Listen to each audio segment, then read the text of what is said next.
Underneath gray, cloudy skies lies one of the few ultra-cities in the United Republic of America, set along the northwest coast, capital of lights and noise, with a gross population of 42 million. Within the crowd and noise walks a man with a large trench coat, covering himself from the rain falling heavily from the night sky, colliding with buildings and skyscrapers a mile high and a full street wide. They are ecosystems to themselves, a vast maze of towers reaching towards the clouds, lights, windows, and large billboards shining with neon lights projecting huge faces smiling at you and holding up an purchasable object or a logo from a corporation, flashing to catch the eye from the people walking the wet streets below. In the rain, through groups of people with parasols walking in crowds headed to their own destinations. Car horns honk and move through the traffic on the streets, stopping and going between light signals between the buildings. Low hums fly by between buildings, vehicle lights dashing overhead. The only thing connecting the ground level is steam rising from small buildings in the night air. The city is in constant movement of lights and sounds. Walking in a gap of people, a man sits down when a chair opens up at a noodle stand. He sits, covering himself from the rain, the small stand bellowing smoke high from the cooking food into the night sky. Two older men walk around in the small box they made for themselves to work in. One man cooking and the other cleaning or taking payment while trying to wave in new customers to sit and eat off the street. The man sits down, gets comfortable. He looks quite exhausted. When asked what he would like, he holds out his fingers and points, ordering a number 4 off the menu. Thinking to himself, finally I can sit down. I should have plenty of time to relax, not having to move, and can be alone with my thoughts for a while. 2 minutes pass by as the sitting man gets handed a steaming paper box with a red dragon logo on the side of it. He gets handed 2 sticks to eat with as he tries to place them in his fingers. He wishes he had other options here. The man smiles and nods, saying thank you, smiling at him, accepts payment. The man paying gives him back a small smile out of courtesy. He eats, protecting his noodles, rice, and some meat from stray raindrops falling from above him. He lets out a sigh of relief and begins eating quietly by himself. I don't know why this street is so busy at 1 a.m., he thought to himself as someone bumped into his back shoulder. Not even ordering at the stand, but just part of a crowd of people piled up behind him coming from off the street in the rain. As they start a conversation with themselves next to him, giving off the ideas they are staying for a while. I can't even have a couple minutes of peace and quiet to myself. These people making their noises around me, I was hoping to take a moment and eat in peace. This city has enough problems without drunks stumbling around and bumping into people who are trying to relax. I'm not one to fly off the handle for a minor inconvenience. That's what makes me so good at my particular job. I was always good at previous jobs. I think it's because I've most always been so level-headed in my life, or perhaps I just got numb to the people and problems around me. A lot of it is so inconsequential when you step away and look at it all. I'm only 38. I don't know if it's just the way I've always been over-observant of how people act around me. I always thought that was a good characteristic for my job. Being a Spector agent, you need to be observant, calm, smart, and level-headed. I was told before I was hired that they always tried to promote police officers to agents if they moved up high above the ranks with a considerable record and physical and psychological normality test. But most people nowadays are too aggressive, quick to overreact, or make a large mistake because of their lack of self-control, something about neurons not connecting properly in the head with some people, stuff on past genetics. Some officers even have to be tested if they want to move up high enough, and after years of that job, dealing with criminals, creeps, and lowlives, that makes them sloppy and quick to kill their target. As an officer, you're supposed to just keep the peace and not kill civilians in a bloodbath of blind rage if someone's firing back at you while trying to catch or kill one perpetrator. With all the peace officers in the city, if someone commits a crime, an officer is never too far away and with backup to catch them. With all the witnesses and cameras, it's most likely they will have you in cuffs soon. But if there's a crime without a trace of the criminal, they call one of us. I know 5 other sleeper agents at my headquarters. A couple have been doing it for a while, a lot longer than I have. The new hires I can see are going to get themselves fired soon, doing something stupid, or get themselves killed doing something even more stupid. It's obvious simply by how they talk or by observing their training. I would never call myself an exceptionally intelligent man. All the tests I took in school and for this job came out average. It's just most criminals that I've seen so far do stupid things. Once they decide to break the law, they either stand out by making large mistakes or do things completely obvious to get them killed in any situation or arrested by the state police. Criminals are predictable and stupid, especially these younger ones, happy to loudly boast what they did to whoever is around or who they are with, to make them look cool or badass, I guess. I don't get it. I've been doing this for at least 4.5 years. I like to think that I haven't seen everything yet, but there are large patterns to pay attention to, and if you can do my job correctly, be smart, you can go home alive. I can't imagine how people did my line of work before cybernetics or the internet. During my training, they touched on it briefly, how it was done almost 200 years ago before the 20th century. I think it would be something like how I do it now, just have to be more face-to-face, in person, and know where to look instead of how. It's more how to look and where now they knocked on doors or just relied on asking people to their face.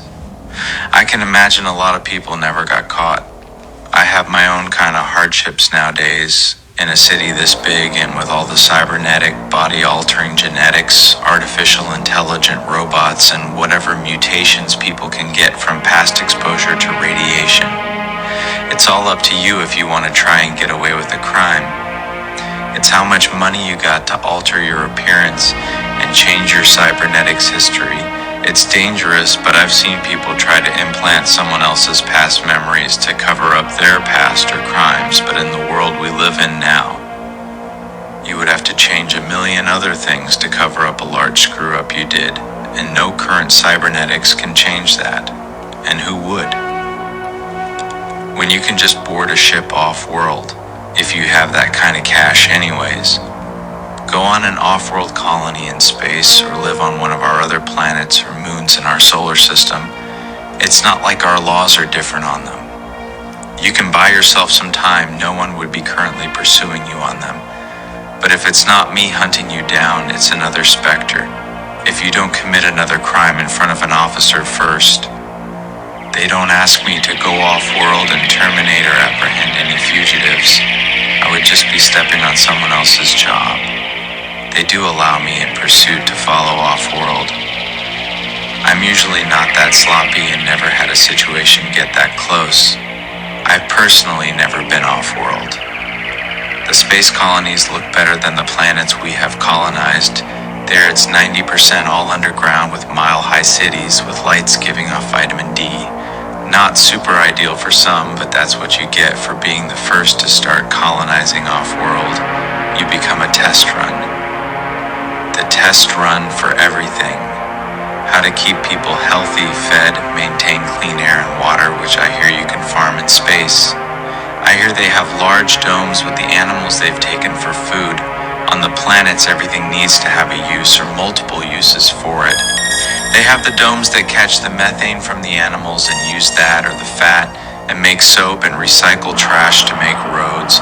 All stuff I'm sure works out in the long run on those planets. But the space colony floating out there has an artificial blue sky and even climate reactors. It's its own floating planet. Grass, dirt, worms, pigs, even flowers and insects. They have ads out there making it sounds like the best thing definitely seems easier making a planet from scratch. The Earth perfected, they call it in the ads. That's if you can afford it. No worries about illegal refugees crossing borders or natural births. They've got everything up there just how they want it. We have a big enough overpopulation here without these natural births. Ever since all these radical third world countries started taking down their corrupt governments in the 21st century, you would think things would have gotten better for them.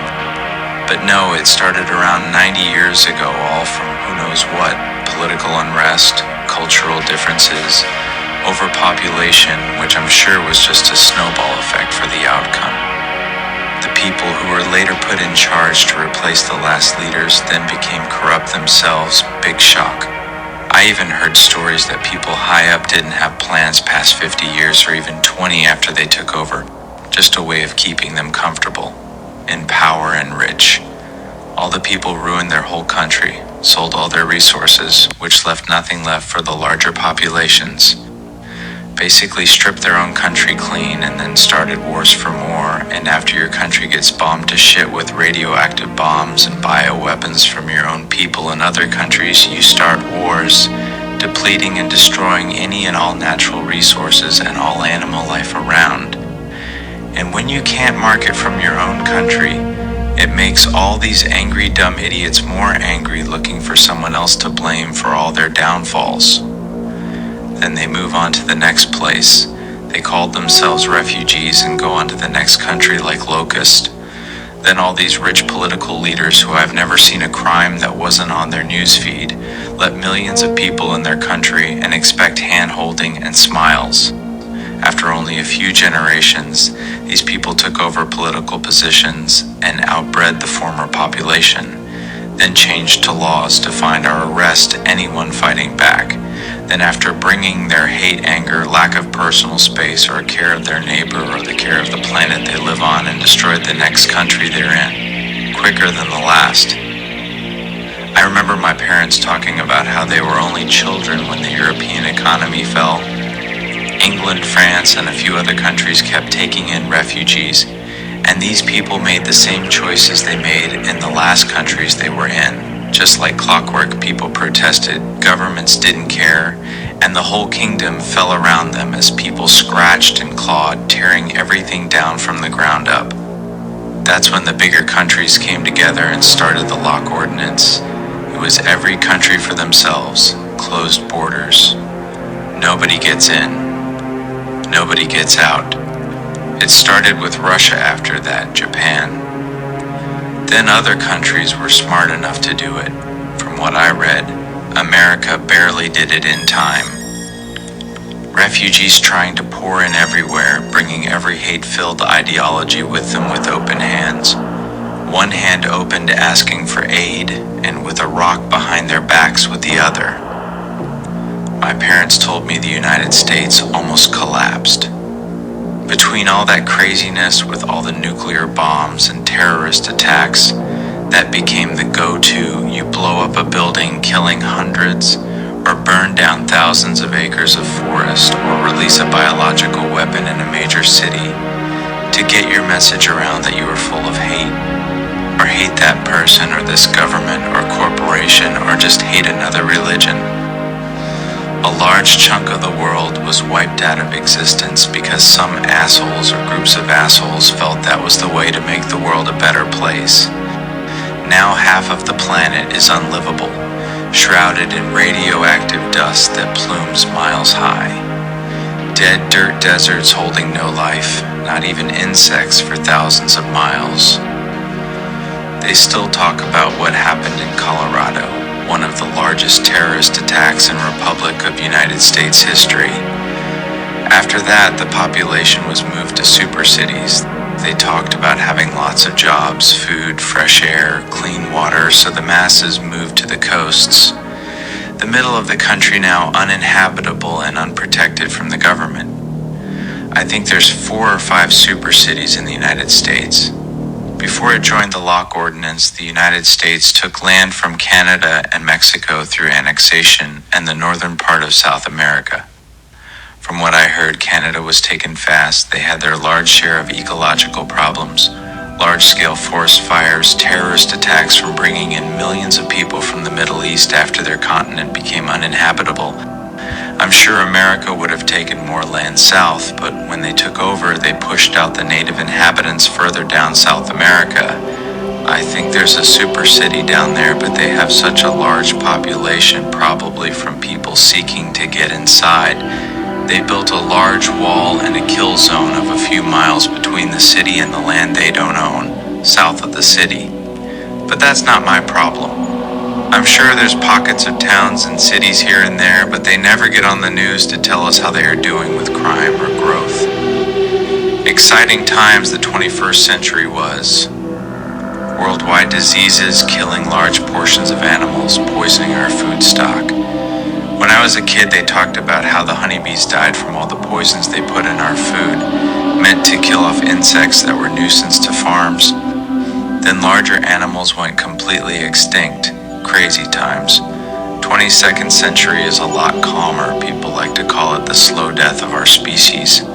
All the radiation and genetic poisons that our bodies had from the generations before that they put in the sky, water, and food to make food cheaper, bigger, and faster to grow. Without looking at the future negative outcome of genetically modifying our food and us putting it in our bodies or feeding it to the animals we eat, poisoning our food. Plastics, experimental bioweapons put in our food all caught up with us generations later.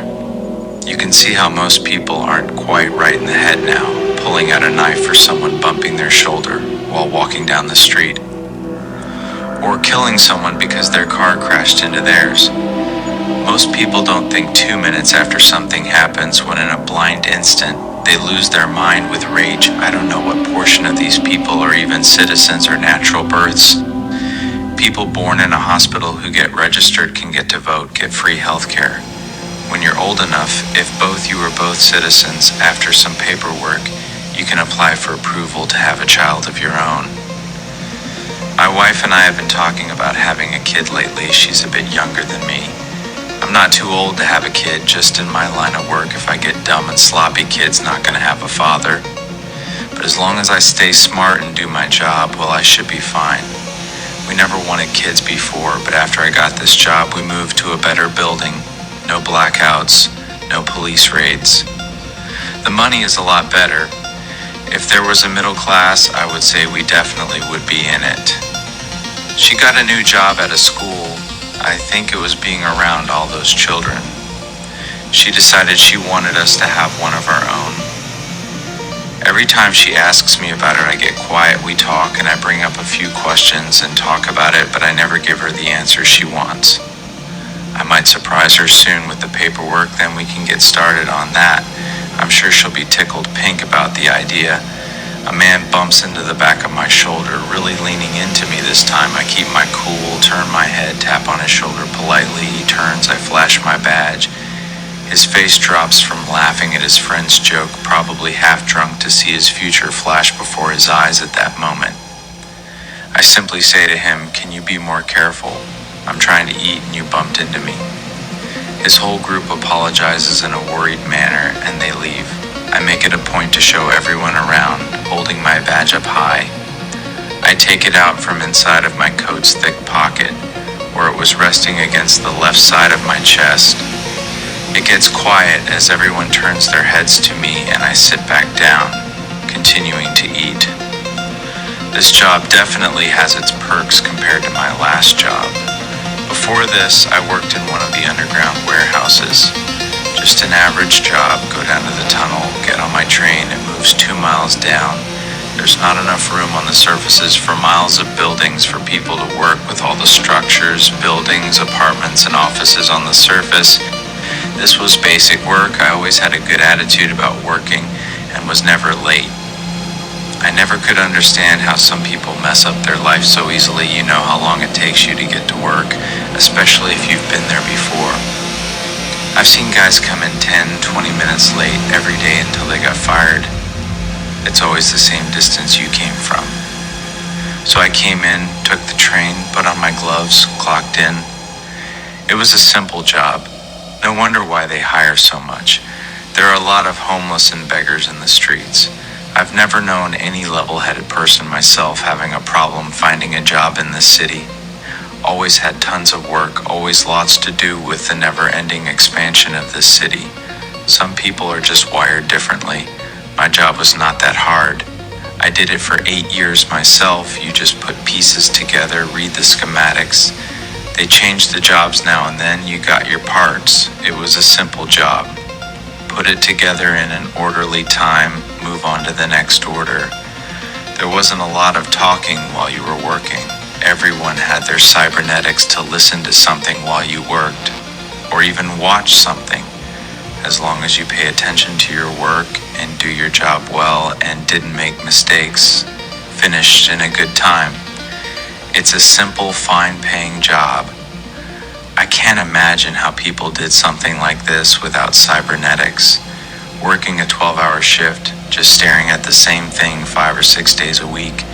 Next thing you know, all you did was look at a handful of the same objects. Then you realize 20 years went by. At least now I can listen to books or watch something if I was going to make something I've made 1,000 times before. After a while, it's all muscle memory. I just play something and watch my body go as I play one of my favorite programs.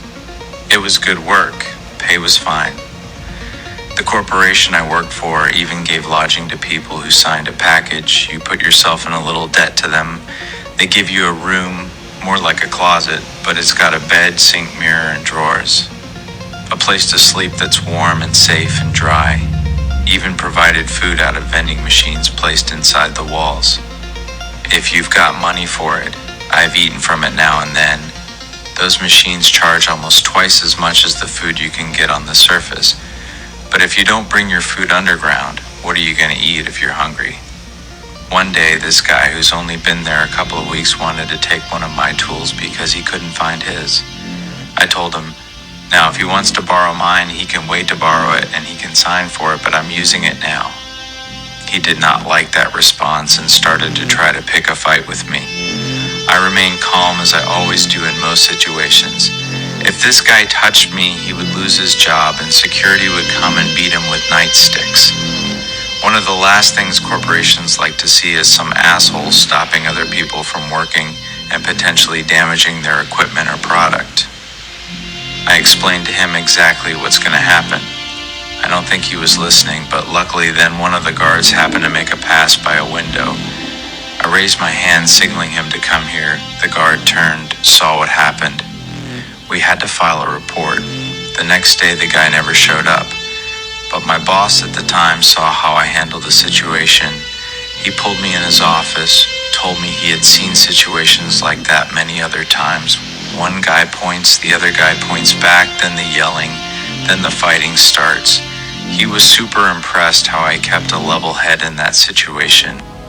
Then he told me in a few months he'll be leaving. He got a job in the main district as a high-ranked officer. I had no idea when he was younger he used to be one. He told me things happen like they can. He retired from doing that to working here, but good offers came his way, so he decided it was time to go back. He told me they're always looking for smart, level-headed people for Spector agents. People who can take the job, find a person in the city, take them out professionally without collateral damage, and people who know how to use the tools they are giving to do the job right and be smart. 8 months later, with a recommendation from him, here I am. One of 5 Spector agents. I don't get the name, something about regular officers don't see you for weeks on end, so they don't know if you're working or dead. I didn't find it particularly funny, but hell, I'm making good money working, and I like working alone. Not that I'm a loner, but I work faster by myself, though I have requested help finding people in this city before. It always takes connections, and I make it a point to make sure everybody knows who I am. I don't wear a police uniform. My wife likes how I dress. Gotta walk into a place undetected, best to look casual.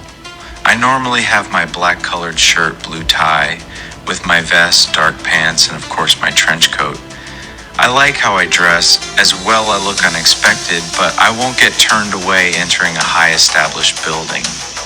I'd rather walk around freely without having people see my badge first giving my presence away. So officers normally know what I look like and how I dress. I need all the help I can get working, and the last thing I need is some cop who didn't read their report on who I am and what I look like, what I do, shooting me in the chest or in the back while I'm chasing someone down because he thinks I'm the one who committed the crime. I even had to de-escalate an incident once with a young officer. I let him take me in handcuffed back to his station. After a couple hours, they let me go. They explained to him who I was. I could see someone higher up than him yelling and pointing at him in an office. You think with all these cybernetics, these young kids would actually read or listen to their reports. I've never been too radical one way or the other with cybernetics. I've always had the usual stuff people have before I got this job. Simple things everyone has. I have my block phone. It holds all my information, coded only to me, connected to all my cybernetics. It can change anything I need to change with my block phone with a wide range of connections and my cybernetics. Our block carries all our information, links to our bank account connection, links to all ports we need to connect to in our daily needs. On my pad next to my computer, it syncs my visual vortex directly to my monitor, hands-free and faster information. As much as I need, I'm sure other Spectors have more advanced cybers. I just did what I feel I need to complete my job. A little strength endorphins, stamina enhancers, finger grip lockers. I got my pistol coded to my hand. I don't need some pumpkin-headed kid breaking into my house, stealing my weapon, or pulling my gun away from me. With my new eyes, my cerebral cortex can display anything I need from the net about who I'm chasing, where they've been, any information I need direct from my office mainframe. There isn't a person in this city that doesn't have an electronic trail a mile long. I don't care if you're natural birth or don't have any cybernetics at all. If you stepped 1 foot outside your door, someone or something will record it and upload it. One thing I did get special when they hired me, I asked for my trench coat. They asked me if I needed anything else, so I took advantage of the situation. It rains in the city almost half of the year. I don't know if it's the atmosphere generators they have located miles out of the city, past the food processing farms. But I needed some protection and comfort. I even had them put in polythermethane nano gel inside the lining on the coat. I got it in my vest too, but not as thick as in my trench coat. It won't stop a gun at close range, but if someone hits me from far away, it would just blow out a large chunk of my jacket, not me. I'd rather live with one hell of a bruise the next day than lie bleeding out on the street. One of the perks I love about my job is that they pay for most of my technology, so I don't plan on quitting anytime soon. If I do, the moment they get the report, they revoke everything, including my high-end cybernetics I get through the department. This job pays well. I'm good at it. I like it. I don't have a corporation telling me what to do. I don't have an immediate deadline for multiple cases they give me. They fund me, arm me, give me a badge, and send me off in the world. One of the few things I do own and I'm quite proud about is my custom PKD Katsumata Series D-side arm. I got installed a magnetic grip sync to my optics, can literally watch it jump off its holster as if it was leaping into my hand. It visually shows how many round charges I have available and its displays on my optical view. I even splurged, got it to sync up to my reflexes if I'm not pointing it in the right exact position I'm looking at. My optics sync to my motor cortex cerebellum and alters my hand position unconsciously. It actually moves my hand slightly to react to my thoughts before I pull the trigger and can hit a target up to 50 feet away even if in pursuit, and can even hit them in the spine with one shot if I need to. My weapons model is louder than normal standard issue hand pistols, but if I need people to get out of the way, it just takes one shot to scatter a busy street or building of people. The other is my Rise car. I paid extra out of my pocket to get it painted a laminated Denson black Shane coat on the outside that absorbs light, also with sound disruptors, the paint job anyone can do if they want it and can afford it. The sound disruptors are illegal to the general public. 2 other sleeper agents have them. It's only for military use. I wouldn't know why the military would have a use for it unless they're doing something covert. That really doesn't seem like their style. One of the perks of having a Rise car, no traffic, all Rise cars are all patched into the same system of AI. No driver, no problem. That's their motto. Don't have to worry about some asshole dropping down from 40 feet and crushing the top of my vehicle. A lot safer and faster. You just put in on your block phone where you want to go and it takes off. It takes you there 7 times faster than any conventional vehicle, all AI driving, so no one has to worry about my almost invisible vehicle at night flying by.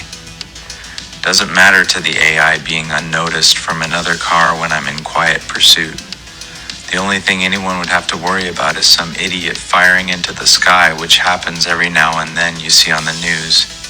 Some idiot firing in the sky, either drunk or high or just lost his mind, hits a Rise car by blind luck that crashes into the side of a building, killing the driver and whatever unlucky person is in that part of the building at the time. It's crazy what people feel is perfectly acceptable for AI to do. Driving and controlling all Rise cars in the city. That's if you can afford one. Most of the mass just uses regular cars on the street, if not walking. All public transportation, buses, taxis, trains, all drive with AI. You can't even look out to see where you're going. It's all one big, comfortable living room like set. Inside you see 4 or 5 chairs, normally 2 in the back, maybe a table between 2 facing the other way. They have visual screens on the left and right side if you want to see out a window. The front and the back is where all the technology is. It's mainly designed for comfort, hands-free and with no technology to get the way of people being comfortable. All people, definitely, from the lowest person to highest government and biggest corporations, even the damn company who designed them, do not want to see a robot take another person's job or be allowed to enforce lethal harm to any human being. Any robot or AI walking down the street are either working for someone or taking orders from someone else. You'll see them all over the place. Some you see in human clothes now and then, or you just see a bare model walking down the street or in a building. They look like people, arms, legs, fingers, and a head. Sometimes they give them wigs if they're really close to the robot. That's one thing people can agree on. Most people don't like them, don't trust them. Last thing anyone wants is some AI-driven robot thinking for itself or start giving orders to humans.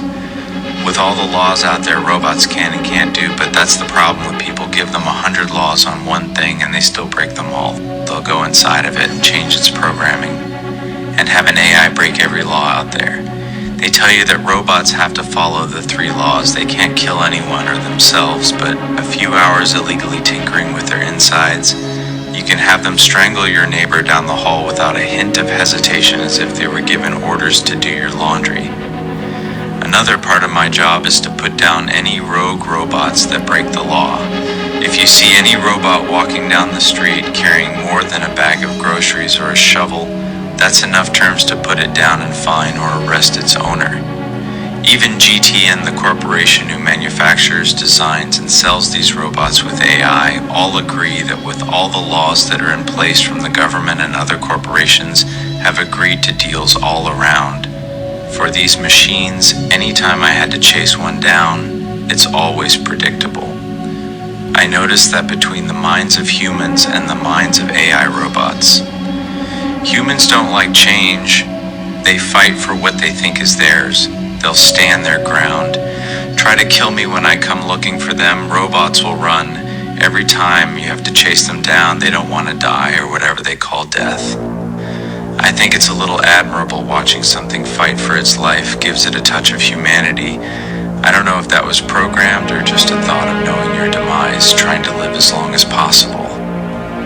I've never seen one fight back unless it was programmed to. They just run until I put it down. All the cybers inside their mind can tell you a lot of what people can and have done to them. And even with the misuse, people buy them and use them mostly for simple things, cleaning your house, getting your groceries or laundry.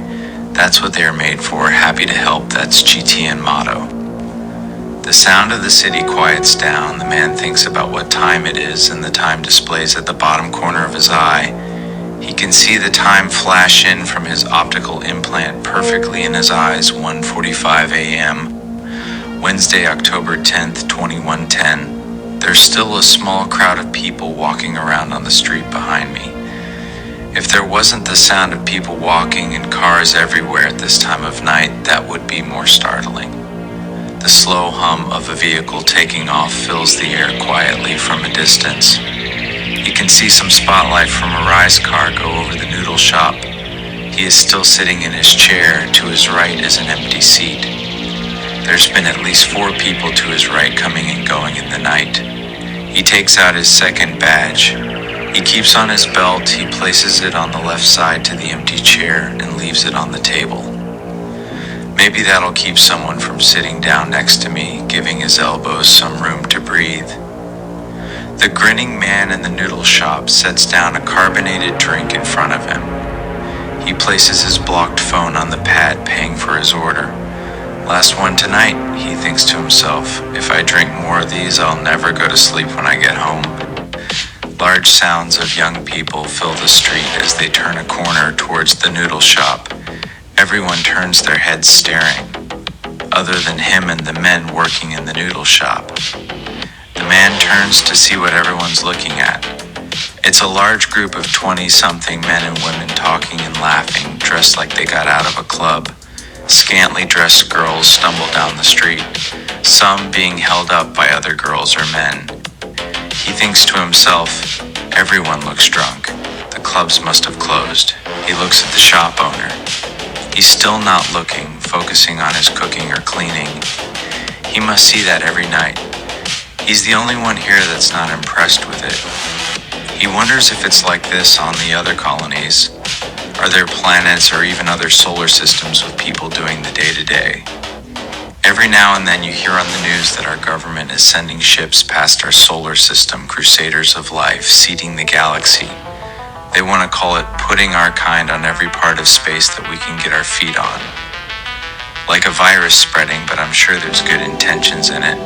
Can't have space pigs if they're not in space, right? The idea of putting pigs and other animals we bring to eat on other planets is just crazy to me.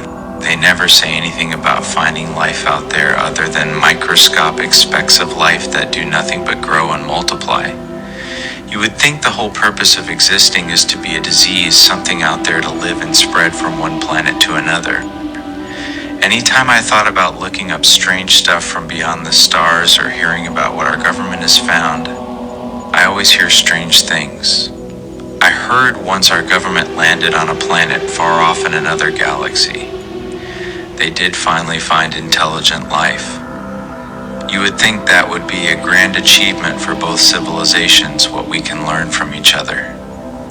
I've heard these creatures look almost like us, hands, fingers, feet, a head. Seems like it's a usual byproduct of intelligent life, but of course, instead of breaking bread and making peace, I've heard we enslave them for not being as technologically advanced as us. We made slaves out of them on their own planet. And for what reason? We have people with bionics and cybernetics. If you want, you can enhance someone, have them be able to lift a whole car. We have robots to do our bidding, no questions asked, happy to help, that's GTN motto. But instead I heard they enslaved them, beat down the first and only other civilization of alien life we come across. And the crazy part is I heard 2 years later an even higher form of advanced aliens came to that planet. Don't know if it was a coincidence they found it around the same time we did, or if they were just an advanced form of their own species coming back from the intergalactic picnic, or the caretakers of that planet, watching it, nurturing it. And what I heard, they were not happy. I don't know if they have war or they know what war is. Their definition of war might be different than ours. An alien mind is alien to us. That was a couple years ago, so they either just blacklisted our species or it is taking a hell of a lot longer for an invasion of our planet. You think what an advanced species should do in a situation like that? Who knows, that whole thing could have been made up. Every one of those space colonies being shot past our solar system might just be drifting in space at this moment, sailing in the blackness, or other ships floating in space full of dead bodies. I don't think anyone ever will find out the truth. As the man sits there drinking out of his aluminum drink, a green light flashes in his cybernetic eye. He continues quietly to himself. From the wet streets, a man stands out from the crowd, walking slower than anyone. He fiddles around in his pockets, looking around while keeping his face down, giving off the feeling of being nervous and deep in thought. He reaches inside his jacket and walks towards the noodle shop. The nervous stranger takes another step, the loud sound of the rain falling extremely heavy now in the night air, mixing with the smoke rising from the stand, and mixes with all that loud commotion of cars, street horns, and people all around him, all blanket together. He moves closer to the noodle stand, not taking his eyes off the agent's backside, sitting down drinking. He reaches into his jacket as he watches the agent yawn, looking very vulnerable. Suddenly there is a shot heard loudly, startling everyone 20 feet behind him. The agent's the only one that doesn't jolt. A woman screams as a man in front of her falls to the ground. Limp, long, wet, dark, blonde, curly hair matching his trimmed beard hits the wet cement. He has on a slightly stained black tank top with a logo on it. He falls to the ground and doesn't move. The crowd of people take 5 to 10 steps back. A few people run off thinking a man was shot and killed in front of them. The Spector agent puts down his drink, stands up casually, picks up his badge from his left side off of the table, waving it around. Everyone looks scared and confused. The man doesn't seem to be bleeding, but they all heard the shot. He explains who he is, what he's doing, and who that is as he points at 2 people and asks them to fill out what they saw on their block phone. He uses his cybernetics to access their phones. A police screen pops up on their device. The rest are allowed to leave. The man pulls out his gun in one hand, holds it above his head, shakes it, signaling an officer far out of sight in uniform 3 blocks away through their cybernetic link. He tells him okay, tag him and bag him. The man leans down, looking to left and right, noticing that the man he is after and caught is alone. He takes the weapon from his unconscious hand. He holsters his own gun after seeing the officer down the street. He walks in view, hands the officer the gun, then stands up, walking to the walls to the other side of the street that was facing his back all night. He stands on a box, pulls a device camouflaged as trash off the wall with a small barrel sticking out of it that fired the dart. Unhooking it, he takes it off the wall with 2 other devices hidden there along the trash and graffiti, watching and waiting to strike and to guard his back through his cybernetics link as he sat down in the shop quietly thinking to himself, waiting, knowing his target would come to kill him, knowing if he announced his presence loud enough and if he flashed his badge to enough people, the man he was after would come to him. Walking back to the unconscious perpetrator face down on the wet cement, he leans down, pulls out of the side of his neck a dart. The toxin the man set as a trap knocked him unconscious in an instant of it entering his neck and bloodstream. He holds his phone to his neck, checking his vitals, ensuring he's alive. Using any kind of AI or robot to take a man's life, wanted or not, is still against the law, even for a Spector. But using non-lethals is perfectly fine for military and police, and crossing that line for agents and police can lose you everything, your job, and even your freedom. The last thing people on the streets want to see is an AI or a robot kill someone in cold blood or in the name of the law. He pulls out the dart from the man's neck and puts it in a small black cap box and places it in his coat. The officers ask, "Is this the guy you were after?" "Sure is, quick and easy. I had a feeling if I stood out like that, eventually he would crawl out of his hole and fall for my trap." The cop lifts his hat, rubs his brow, and says, "That is sure risking a lot, but I do understand it's your job.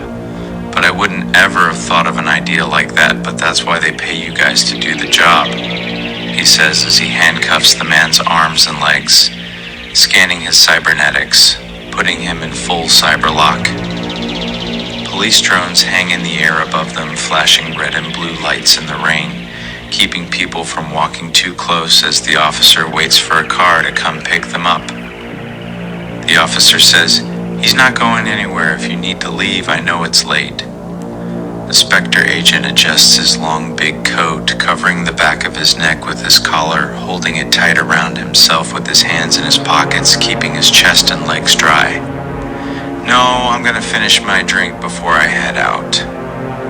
I'll make sure I let your higher-ups know you assisted me, and you get a couple extra points in your monthly review," as he turns back around, sitting back in his chair, shielding him from the rain and the night sky, and quietly finishes his drink.